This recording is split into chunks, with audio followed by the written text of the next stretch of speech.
bersama di dalam bulan Februari ini. Saya hendak mengucapkan selamat kepada bangsa Papua atas perayaan yang kita baru laksanakan 65 tahun kita merayakan Injil masuk tanah Papua. Ada hal yang menarik yang saya lihat dalam perayaan kali ini, yaitu 4 gereja bersama-sama, gereja Papua, GKI, Kingmi, Gidi, Baptis, bersama-sama membentuk Dewan Gereja Papua. Dan mereka bersama-sama menyatakan mereka tidak akan tunduk, diam, mereka akan berdiri membela umatnya. Saya ucapkan selamat kepada pemimpin gereja yang berani ini. Yang kedua, yang banyak menyita perhatian kita adalah tentang tanggapan dari Menko Polhukam Mahfud MD terhadap laporan data pelanggaran HAM, data kejahatan negara Indonesia terhadap bangsa Papua yang disampaikan oleh Veronica. Veronica hanya menyampaikan data itu. Data itu bukan berasal dari Veronica. Data itu dikumpulkan oleh LSM dan gereja dan semua masyarakat, dikonfirmasi, dan semua data itu sudah sangat jelas dengan nama. Misalnya kematian yang terjadi pada bangsa Papua Barat dari sejak tanggal 4 Desember 2018 sampai dengan 2 Februari 2020 adalah 243 orang, di mana 38 perempuan, 110 adalah anak-anak, dan 95 adalah laki-laki dewasa. Dan yang kedua, saudara-saudara, data tahanan politik, 57 tahanan politik. Data itu sudah jelas Indonesia punya, Mahfud punya, yaitu 57 tahanan politik. Jadi Anda bisa melihat sendiri bagaimana Indonesia bukan membicarakan tentang esensi daripada masalah, tetapi menyerang Veronica yang hanya menyampaikan fakta-fakta kejahatan kemanusiaan yang terjadi di Papua. Dan yang terakhir, kali lalu kita bicara tentang tahanan politik, dan minggu ini kita tahu bahwa tahanan-tahanan politik kita memasuki 2 tahapan yang berbeda di Papua, di Kalimantan, di Jakarta. Sudah mulai pada kesaksian-kesaksian para ahli, para saksi. Kemudian di Kalimantan mereka baru memasuki tahapan yang pertama. Sementara juga kita melihat bahwa di Surabaya perempuan yang menyebarkan fitnah itu, dia sudah dijatuhi hukumannya sangat ringan. Sementara mereka yang hanya memberikan reaksi terhadap rasisme yang dilakukan di Surabaya mendapatkan hukuman yang lebih berat. Saya kira ini adalah beberapa update, dan mari kita sekarang bicara tentang kolonialisme. Jadi konsep kolonialisme secara umum itu adalah rangkaian kebijaksanaan dari suatu kekuasaan negara untuk mencaplok, kemudian menduduki dan mengeksploitasi wilayah itu, menundukkan penduduknya dengan memasukkan mereka menjadi bagian dari kekuasaan negara. Itu konsep umumnya. Lalu bagaimana konsep kolonialisme ini di dalam hubungan antara negara Indonesia dengan bangsa Papua Barat? Kita mengenal, atau saya akan membagi di dalam 2 kategori pembicaraan. Pertama itu ketika Soekarno mulai dengan ide mengatakan bahwa Papua adalah bagian daripada Indonesia dan bagaimana dia memperjuangkan Papua jadi bagian Indonesia. Dan yang kedua, penerapan daripada ketika Papua itu sudah dicaplok di dalam operasional kebijaksanaan negara. Itu yang kita akan bahas kali ini. Nah, pada zaman Soekarno, ketika beliau mengatakan Papua adalah bagian daripada Indonesia, mempergunakan pemikiran bahwa orang Papua ini juga dijajah oleh Belanda. Oleh karena itu, semua bekas wilayah jajahan kita harus bebaskan. Jadi sebagai orang pejuang dia berpikir bahwa daerah yang dijajah itu perlu dibebaskan. Ya memang dia kebablasan, dia masukkan juga ada pikiran Timor Leste harus masuk dan daerah-daerah lain sekitarnya masuk. Tetapi itu baru ide. Kemudian hanya berhasil di Papua Barat. Yang perlu kita ingat, saudara-saudara bangsa Papua terutama, dan juga pendengar yang lain, yang melawan ide ini tentang Papua adalah bagian dari Indonesia, bukan orang Papua yang pertama-tama. Yang lawan itu Muhammad Hatta dan banyak pendiri bangsa Indonesia yang menolak gagasan itu. Walau suaranya kalah, tetapi yang selalu diingat bahwa ekspansi kolonialisme Indonesia ke Papua adalah sesuatu yang tidak mencerminkan sikap daripada bangsa Indonesia. Ini hanya sikap negara.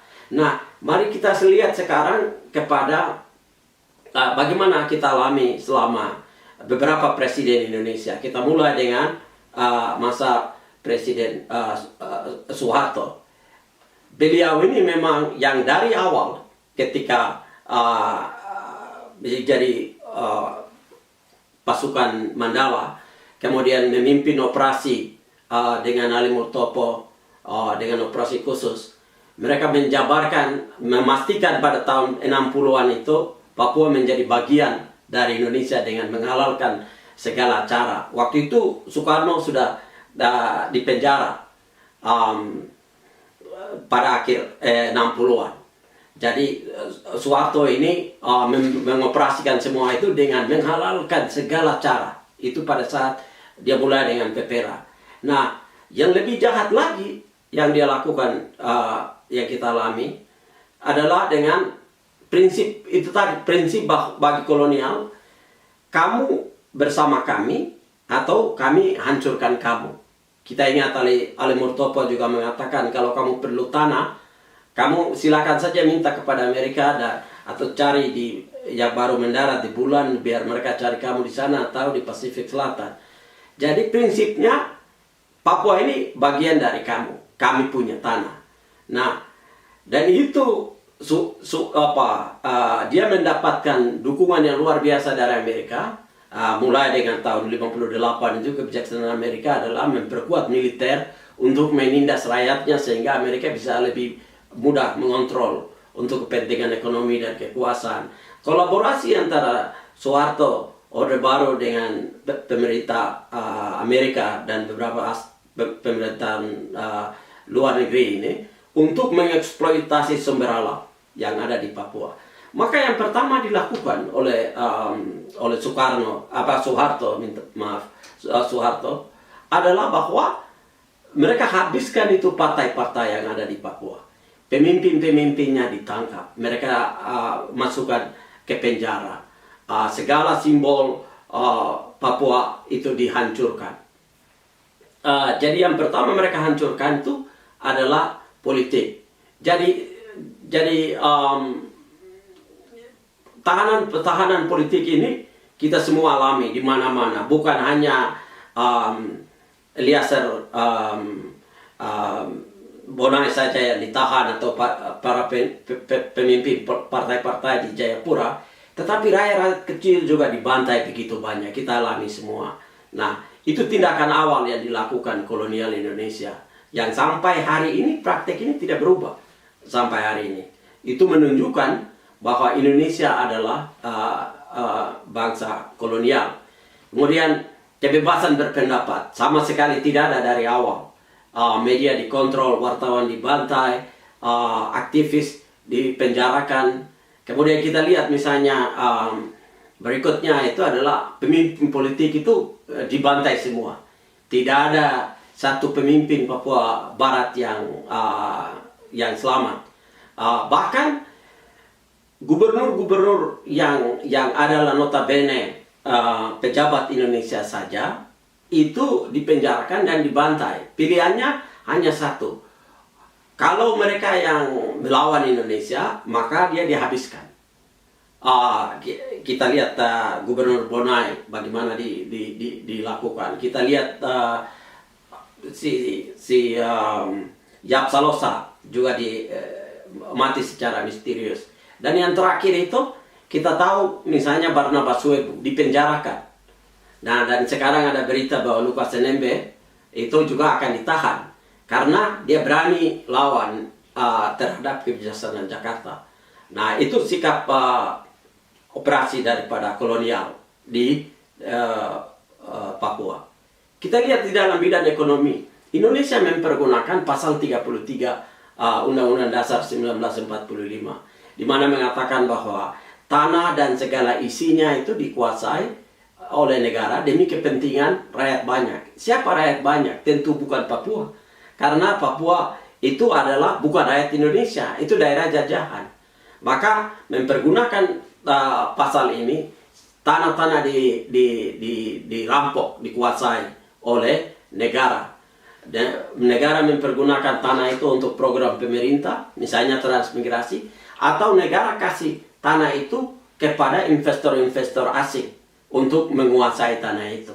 Jadi tanah diambil, rakyat yang berusaha untuk mempertahankan tanahnya itu ditipu. Kalau tidak menerima itu, maka mereka dibantai, dibunuh, sehingga semua itu betul-betul dikuasai. Kemudian rakyat Papua tidak pernah disiapkan secara ekonomi sejak mereka Indonesia masuk tahun 60 sampai detik ini.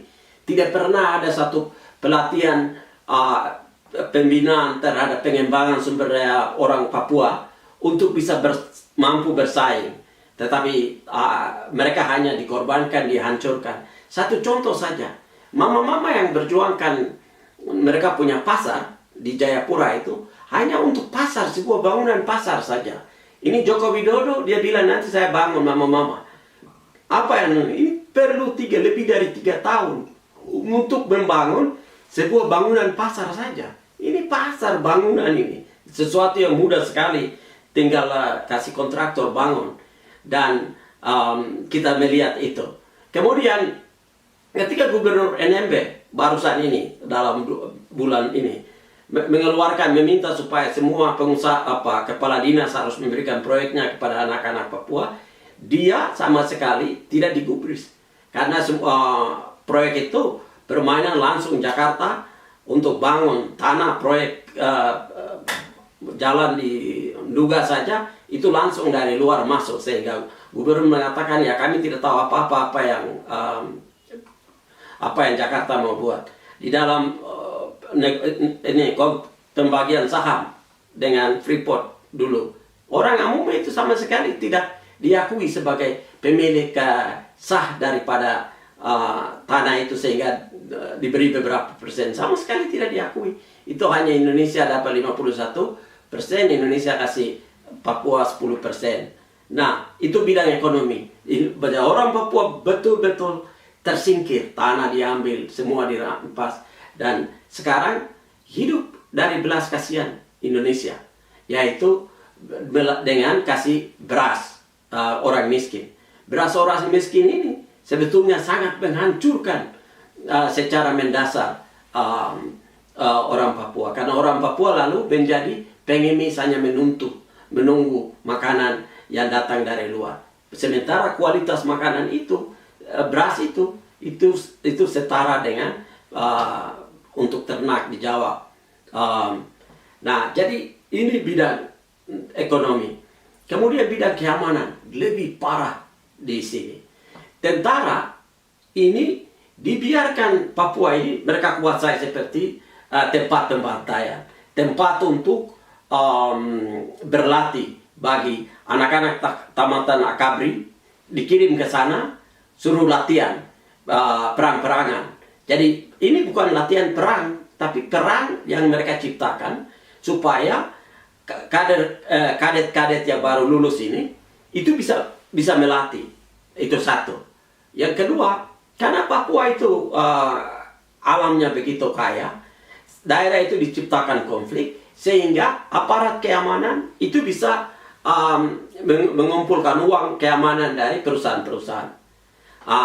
Yang berikut, misalnya waktu saya wartawan di Papua tahun 97 sampai 98 itu aparat polisi itu mensponsori perang antara satu suku dengan suku lain. Jadi hari ini dia minta, kamu kasih hari ini saya kasih peluru, senjata, kamu lawan di sebelah. Nanti besok dia pergi bantu yang sebelah sana. Jadi perang-perangan itu disponsori oleh polisi waktu itu mereka lakukan, dan itu berjalan. Nah, pada saat saya bertugas di sana melihat ini, saya bertanya, saya wawancara Panglima Kodam yang bertugas di sana.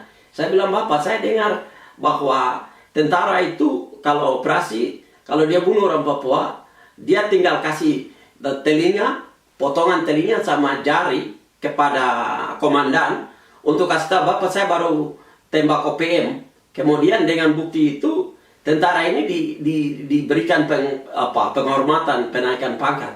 Saya tanya, apakah ini benar? Ini Panglima katakan betul, itu memang dilakukan. Walaupun dia tambahkan bahwa itu dilakukan dulu, sekarang kita sudah berubah. Tetapi ingat saudara-saudara, dia mengakui bahwa praktek itu betul. Di mana manusia Papua ini dijadikan sebagai binatang piaraan. Sama dengan di Amerika sini, di mana orang berburu pada bulan November, rusa, mereka potong kepalanya, tanduk, taruh di rumah sebagai suatu tanda bahwa jago tembak. Nah, ini persis yang dilakukan oleh tentara. Jadi, negara melindungi kejahatan ini sampai hari ini. Jadi Joko Widodo sama sekali dia tidak peduli dengan pembantaian dilakukan dalam operasi militer diduga yang datanya Veronica kasih kepada Jokowi di Australia itu. Ini fakta, data, semua detail. Tapi karena Joko Widodo membiarkan pembantaian, dia tidak mau tahu. Itu bukti bahwa negara itu melindungi tentara ini melakukan kejahatan. Kedua, negara melindungi kejahatan daripada tentara juga. Misalnya, ya tentara, walaupun pangkat paling rendah, sersan yang bunuh masyarakat juga, orang ini tidak pernah diadili. Selalu dilindungi oleh negara, oleh kesatuannya. Dan di situ praktek impunitas. Apa akibatnya? Ratusan ribu warga Papua itu mengungsi. Di Papua New Guinea ada 200 ribu lebih orang-orang masyarakat. Tinggal kampung-kampung kosong di pegunungan di atas itu. Akibatnya apa? Ya mereka berjuang sampai sekarang itu TPN-OPM aktif di daerah gunung itu karena memang kampung sudah habis, dibantai, dan masyarakat sudah lari. Tinggal orang-orang, anak-anak muda yang ada di kampung angkat senjata lawan untuk mempertahankan kampus. Kampung, Dora punya kampung-kampung. Ini di bidang pertahanan. Kita lihat di bidang agama. Agama Kristen ya, terutama yang saya mau soroti. Dulu pada saat Pepera itu gereja GKI melalui Pendeta Rumainum. Pendeta Rumainum waktu itu sekolah di Jawa sebelum 60-an. Jadi dia sudah punya hubungan dengan orang Maluku, orang Manado yang sama-sama sekolah. Nah, Indonesia mempergunakan orang-orang ini, kasih tahu sama Rumainum, suruh Papua menjadi bagian dari Indonesia. Oleh karena itu, maka Rumainum dengan GKI mengatakan, kami dukung, kami mau jadi bagian Indonesia sebelum Pepera. Nah, pada sisi yang lain, gereja Katolik melalui Uskup Jayapura pada saat itu, orang Belanda, misioner Fransiskan, dia mengatakan tidak bisa. Dia bicara dengan Rumainum, Rumainum tidak mau dengar. Uskup bilang, orang Papua harus diberi hak menentukan, jangan kita gereja yang bersuara untuk mereka, kita tidak boleh bekerja. Nah, gereja Katolik lawan Kama yang adalah cikal bakal dari gereja Kingmi sama gereja Baptis sama gereja Gidi, semua itu dulu Kama. Mereka ini kerjasama dengan Indonesia untuk menyatukan Papua. Nah, itu sebabnya tadi pada saat awal saya pada perayaan 5 Februari itu saya katakan bahwa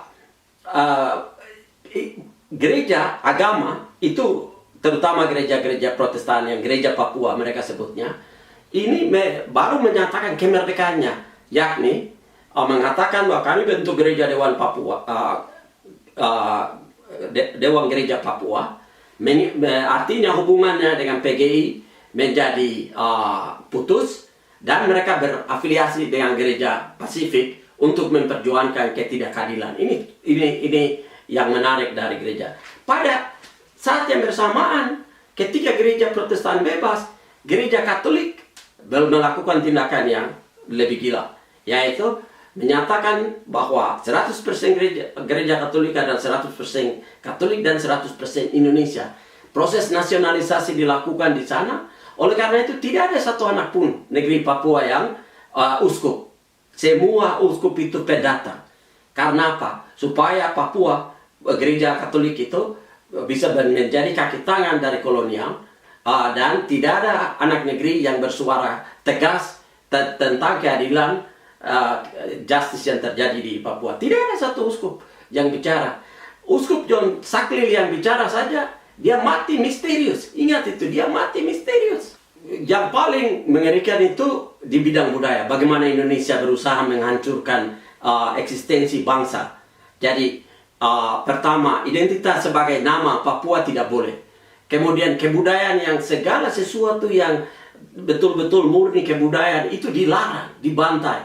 Buku-buku pelajaran yang berisi muatan lokal itu dibakar. 1 Mei tahun 63 itu dibakar. Sejak itu semua kurikulum itu harus belajar dari luar. Kita dipaksa untuk mengingkari keidentitas kita sebagai orang Papua dan akui dan menjadi bagian daripada Indonesia.